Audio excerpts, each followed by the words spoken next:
Pamirsa, Dinas Kependudukan dan Catatan Sipil Disduk Capil Kota Denpasar mewali ngembasang pemargi anyar sejroning ngicen pelayanan administrasi kependudukan.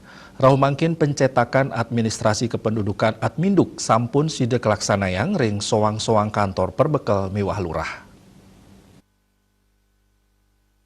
Kadis Dukcapil Denpasar Dewa Gede Juli Artebrata Mausang Rahumangkin pencetakan Adminduk sida kelaksanayang ring kantor perbekal untuk dokumen sani mesifat single utawi non paket minekadi EKTP miwa akte program puniki kekawitin ring desa Pedang Sambian Klaut raris kelanturang ring Samian desa miwah lurah sewa wewengkon Kota Denpasar.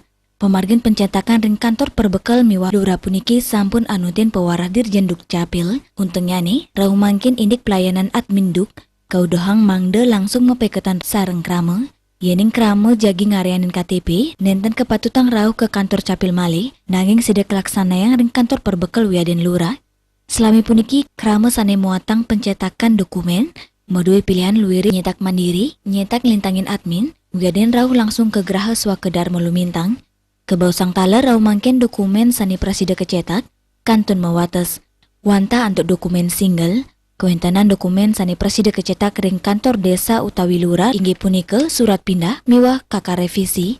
Napi male Rahumangkin sistem informasi administrasi kependudukan SIAK sampun wenten ring tingkat desa miwah lurah. Ring gala pungkuran pacang keutsahayang mangdesamian dokumen kependudukan sida kecetak ring kantor perbekal lurah. Ring pemargin pendaftarannya ne talar kantun nganggen sistem online Asmara Putra Bali Pos Nguningayang.